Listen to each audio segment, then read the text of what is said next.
नमस्कार मंडळी, श्री स्वामी समर्थ. स्वागत आहे तुमचं माझ्या युट्यूब चॅनलवरती. आजचा दिवस तुम्हा सर्वांना खूप छान, सुखाचा, आनंदाचा आणि समाधानाचा जाऊ देत, हीच मी स्वामींच्या चरणी प्रार्थना करते आणि आजच्या या नवीन व्हिडिओला सुरुवात करते. पण त्या अगोदर तुम्ही माझ्या चॅनलवरती जर नवीन असाल तर चॅनलला पण लगेच सबस्क्राईब करा आणि कमेंटमध्ये श्री स्वामी समर्थ लिहायला अजिबात विसरू नका. मंडळी, उद्या मंगळवारचा अत्यंत पवित्र आणि महत्त्वाचा दिवस आहे, कारण या दिवशी धर्मनाथ बीज साजरी केली जाते.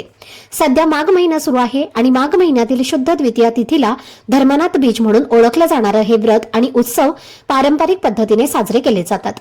या दिवशीच श्री गोरक्षनाथांनी धर्मनाथांना अनुग्रह देत नागपंथांची दीक्षा दिली होती आणि तो क्षण इतका दिव्य आणि अलौकिक मानला जातो की त्यावेळी सर्व देवी देवतांना साक्षीदार म्हणून आमंत्रित करण्यात आले होते आणि म्हणूनच दरवर्षी माघ महिन्यात धर्मनाथ बीज उत्सव मोठ्या श्रद्धेने साजरा केला जातो. नवनाथ संप्रदायातील भक्तांसाठी तसेच श्री गोरक्षनाथांचे अनुयायी असणाऱ्या सर्व साधकांसाठी या दिवसाचं विशेष महत्त्व आहे. त्यामुळे या दिवशी अनेक ठिकाणी विशेष पूजा, सेवा, जप, वाचन आणि धार्मिक विधी केले जातात. आणि हा उत्सव केवळ भारतातच नाही तर संपूर्ण जगभरामध्ये नवनाथ समाजाच्या भक्तांकडून श्रद्धेने साजरा केला जातो अशी मान्यता आहे. तर माघ शुद्ध द्वितीयेला गोरक्षनाथांनी धर्मनाथांना दीक्षा दिली आणि त्या दिवशी त्यांनी सर्वांसमोर अशी घोषणा केली होती की जो कोणी या पवित्र दिवशी आपल्या क्षमतेनुसार दान, धर्म, पुण्यकर्म किंवा साधा पण मनापासून केलेला उपाय करेल त्याच्यावर नवनाथांचा विशेष आशीर्वाद राहील आणि त्याच्या घरात सुख, शांती, धन आणि समृद्धी नांदेल, अडचणी दूर होतील आणि आयुष्याचा मार्ग अधिक सोपा आणि सुंदर होईल. आणि म्हणूनच मंडळी, या खास दिवशी आपल्या घरात काही प्रभावी उपाय किंवा सेवा केल्या जातात.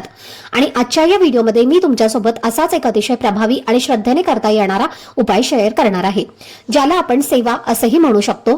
धर्मनाथ बीजच्या दिवशी कोणत्याही परिस्थितीमध्ये आपल्या घरात नवनाथ ग्रंथातील एक विशिष्ट अध्याय वाचला गेला पाहिजे, कारण ज्या घरात हा अध्याय श्रद्धेने वाचला जातो त्या घरातील लोकांच्या जीवनामध्ये राजयोग निर्माण होतो, दारिद्र्य दूर होऊ लागतं, धन, पैसा आणि संपन्नतेचे मार्ग खुले होतात. आणि जर हा उपाय तुम्ही मनापासून केला तर आयुष्यामध्ये प्रगती, यश आणि समाधान यांचा अनुभव आल्याशिवाय राहत नाही. मनातील इच्छा, स्वप्न आणि मनोकामना हळूहळू पूर्ण होऊ लागतात. तर मंडळी, तो कोणता अध्याय आहे आणि तो कसा वाचायचा आहे आणि या दिवशी अजून कोणते छोटे पण प्रभावी उपाय करता येतात याबद्दलची संपूर्ण सविस्तर माहिती आजच्या व्हिडिओमध्ये मी तुमच्यासोबत शेअर करणार आहे. त्यामुळे व्हिडिओ हा स्किप न करता शेवटपर्यंत नक्की पहा, जेणेकरून तुमच्यापर्यंत योग्य ती माहिती पोहोचेल.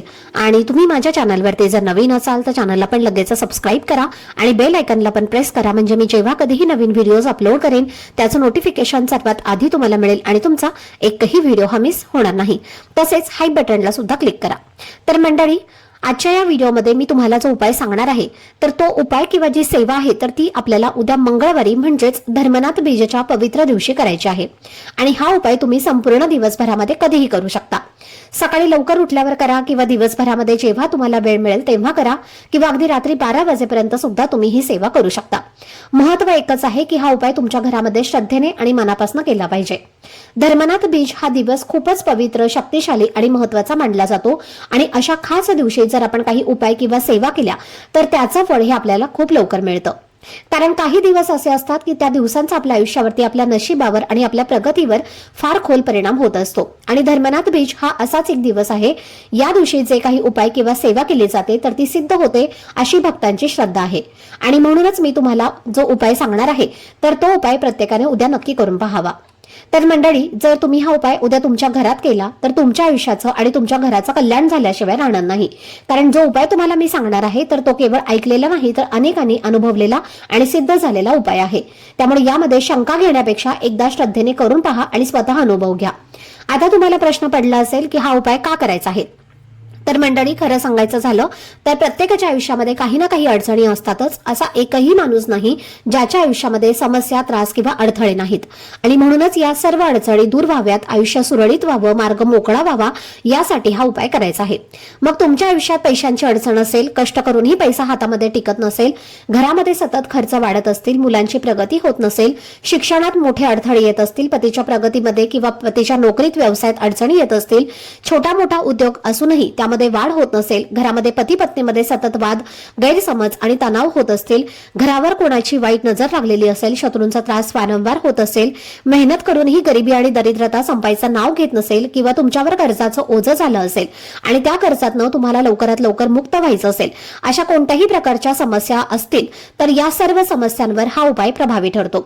आणि म्हणूनच मंडळी, प्रत्येक कामामध्ये यश मिळावं, आयुष्यामध्ये स्थैर्य यावं, सुख शांती धन आणि समाधान मिळावं आणि प्रत्येकाच्या मनातील प्रत्येक इच्छा मनोकामना पूर्ण व्हावी, यासाठी हा उपाय श्रद्धेने, निष्ठेने आणि पूर्ण विश्वासाने करा। कारण जर हा उपाय तुम्ही मनापासून केला तर नक्कीच त्याचं फळ हे तुम्हाला मिळेल आणि तुमच्या आयुष्यात सकारात्मक बदल घडायला सुरुवात होईल। आता हा उपाय करण्यासाठी किंवा ही सेवा करण्यासाठी तुम्हाला उद्या मंगळवारी सकाळी लवकर उठायचं आहे, स्नान करायचं आहे, अंघोळ करताना अंघोळ थोडंसं गंगाजल, तर ते अमृता समान असतं, त्यामुळे आपलं शरीर, मन, आत्मा हा शुद्ध आणि पवित्र होतो। जर आपलं शरीर पवित्र असेल तर त्यानंतर आपण जे काही उपाय करतो तर ते खूप प्रभावी ठरत असतात। आणि म्हणून सर्वप्रथम आंघोळीच्या पाण्यामध्ये गंगाजल टाका। तुमच्याकडे गंगाजल नसेल तर तुम्ही थोडीशी हळद टाका आणि त्या पाण्याने स्वच्छ स्नान करायचं आहे। यानंतर स्वच्छ कपडे परिधान करून तुमची जे काही नित्य पूजा आहे तर ती पूजा अर्चा तुम्हाला करून घ्यायची आहे आणि त्यानंतर तुम्ही हा उपाय जो आहे तर तो करायचा आहे। सकाळी, दुपारी, संध्याकाळी किंवा रात्रीच्या वेळी जेव्हा केव्हा तुम्हाला शक्य होईल तेव्हा तुम्ही ही सेवा करायची आहे। सर्वप्रथम आता पहा, या दिवशी जर तुमच्या घरामध्ये नवनाथांचा फोटो असेल तर नक्की तो फोटो स्वच्छ पुसून घ्या आणि त्या फोटोला हार घाला, फुले अर्पण करा, छान दिवा लावा, धूपदीप अगरबत्ती तुम्हाला तिथे लावायची आहे। आता जर तुमच्याकडे नवनाथांचा फोटो नाही पण तुमच्याकडे नवनाथाचा ग्रंथ आहे तर अशा वेळी तो ग्रंथ वरती काढा, व्यवस्थित त्याला पुसून घ्या। एका पाटावरती छान नवीन वस्त्र अंथरून त्यावरती तुम्हाला हा ग्रंथ ठेवून द्यायचा आहे आणि त्या ग्रंथापाशी एक छान दिवा लावायचा आहे आणि त्या ग्रंथाची हळद, कुंकू, अक्षदा, फुलं लावून तुम्हाला पूजा करायचे आहे। आता बुक्का तुमच्याकडे असेल तर तो बुक्का सुद्धा तुम्ही या दिवशी लावू शकता, फुलं अर्पण आणि करायचे आहेत आणि त्यानंतर तुम्हाला तिथेच बसून हा अध्याय जो आहे तर तो वाचायचा आहे।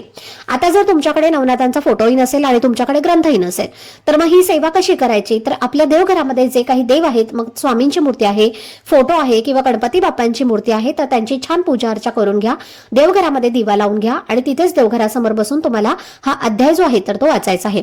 तर तुम्हाला या नवनाथ भक्ती सागर ग्रंथातील 34वा अध्याय जो आहे तर तो वाचायचा आहे आणि त्याचं पठण करायचं आहे।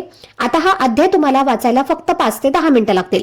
वाचण्याच्या आधी नवनाथांचं तुम्हाला नामस्मरण करायचं आहे आणि त्यानंतर हा अध्याय तुम्हाला वाचायचा आहे। अध्याय वाचून झाला की तुम्हाला नवनाथांची आरती करायची आहे। घरामध्ये जी काही भाजी भाकरी तुम्ही बनवलेली आहे तर त्याचा नैवेद्य तुम्हाला दाखवायचा आहे आणि दोन्ही हात जोडून तुम्हाला तुमच्या आयुष्यामध्ये ज्या काही अडचणी आहेत, ज्या काही समस्या आहेत, ज्या काही अपूर्ण इच्छा आहेत तर त्या मनोभावे तुम्हाला पूर्ण होण्यासाठी नवनाथांना प्रार्थना करायची आहे। धर्मनाथ बीज या दिवशी ज्या घरामध्ये श्री नवनाथ भक्ती सागर या ग्रंथातील 34वा अध्याय वाचला जातो त्या घराचं कल्याण होतं आणि त्या घरात धनसंपत्ती, ऐश्वर्य येऊ लागतं आणि त्या घरातील प्रत्येक व्यक्तीची प्रगती होते। तर आता तुमच्याकडे जर हा ग्रंथ नसेल तर अशा वेळी तुम्ही सरळ तुमच्या मोबाईलवरती श्री नवनाथ भक्ती सागर ग्रंथातील 34वा अध्याय असं तुम्ही जरी सर्च केलं तरी सुद्धा तुम्हाला हा अध्याय मोबाईलमध्ये मिळून जाईल आणि तिथून तुम्ही याचा पठण केलं तरी सुद्धा चालेल किंवा तुमच्याकडे जर ग्रंथ असेल तर ग्रंथामधनं सुद्धा तुम्ही याचा पठण जे आहे तर ते करू शकता। आता ही सेवा घरातील स्त्री, पुरुष किंवा घरातील मोठी मुलं हे सुद्धा करू शकतात। मुलांच्या आयुष्यामध्ये काही समस्या असतील, जसं की मोठी मुलं आहेत आणि शिक्षण घेत आहेत तर एखादा ते कुठला कोर्स करत आहेत किंवा डिग्री घेत आहेत आणि त्यामध्ये त्यांना भरभरून यश हवं असेल तर त्यांनी सुद्धा ही सेवा उद्या नक्की करा। फक्त तुमच्या घरामध्ये सूतक असेल आणि स्त्रियांना मासिक धर्म असेल तर ही सेवा तुम्हाला करता येणार नाही आणि तुमच्या घरात तेवढं पावित्र्य राखलं जात असेल तरच ही सेवा तुम्ही करायची आहे। जर तुमच्या घरामध्ये स्त्रियांना मासिक धर्म असेल आणि तेवढं पावित्र्य तुमच्या घरामध्ये राखलं जात नसेल तर ही सेवा तुम्ही अजिबात करू नका, कारण त्या सेवेला पावित्र्य जे आहे तर ते खूप महत्त्वाचं आहे। त्यामुळे तेवढं पावित्र्य तुमच्या घरामध्ये असेल तरच तुम्ही ही सेवा जी आहे तर ती करू शकता। त्याचबरोबर या दिवशी अन्नदान करणं सुद्धा खूप महत्त्वाचं मानलं गेलं आहे आणि म्हणूनच तुमच्या यथाशक्तीने गरजू व्यक्तींना तुम्हाला अन्नदान करणं शक्य झालं तर तुम्ही नक्की करा। पहा, मंदिराच्या बाहेर जे काही गरजू व्यक्ती असतात, गरीब व्यक्ती असतात तर त्यांना तुम्ही खाण्याच्या वस्तू ज्या आहेत तर त्या या दिवशी दान करू शकता किंवा जर तुम्हाला जास्त नाही, अगदी 5 ते 10 रुपयांचं जरी तुम्ही दान केलं तरीही चालेल। या दिवशी असं म्हणतात की जो व्यक्ती दान करतो तर ते दान केल्याने त्या व्यक्तीच्या घरात सुख, शांती, धनसंपदा नांदत असते आणि जीवनातील सर्व अडथळे, समस्या या दूर होतात आणि म्हणूनच तुम्हाला शक्य असेल तर तुम्ही थोडंफार का होईना दान नक्की करा।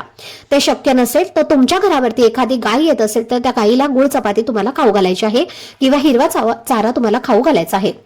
या दिवशी दानाला इतकं महत्व का आहे, कारण पहा, जेव्हा गोरक्षनाथाने धर्मनाथास अनुग्रह देऊन दीक्षा दिली त्यावेळेस सर्व देवी देवतांना आमंत्रित केले होते तसेच प्रयाग क्षेत्रातील सर्व नगरवासी लोकांचाही मोठा मेळा जमला होता आणि याच दिवशी भव्य अन्नदान झाले आणि श्री गोरक्षनाथांनी आपल्या हाताने सर्वांना प्रसाद दिला होता। त्यामुळे सर्वांना अतिशय आनंद झाला आणि त्यानंतर सर्व देवांसह सर्वांनी दर साल असाच म्हणजे प्रत्येक वर्षी असाच उत्सव होऊन प्रसाद मिळावा अशी इच्छा प्रकट केली होती आणि म्हणून या दिवशी अन्नदानाचा खूप महत्त्व आहे। या दिवशी जो व्यक्ती अन्नदान करतो त्या व्यक्तीला अनंत पटीने पुण्य मिळतं। तसेच या दिवशी व्रताला सुद्धा खूप मोठं महत्त्व आहे। जर तुम्हाला उद्या शक्य असेल तर आपल्या शक्तीनुसार आपल्या इच्छेनुसार या दिवशी जो कोणी हे बीजेचं व्रत करील तर त्याच्या घरी दोष, दारिद्र्य, रोग आदी करून विघ्न जे आहेत तर ते स्वप्नात देखील येणार नाहीत आणि प्रत्यक्ष त्या व्यक्तीच्या घरी लक्ष्मी वास्तव्य करेल अशी धार्मिक मान्यता आहे।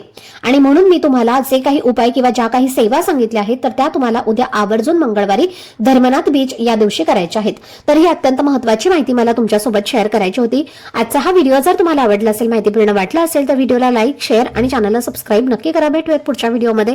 तोपर्यंत सर्वांना श्री स्वामी समर्थ।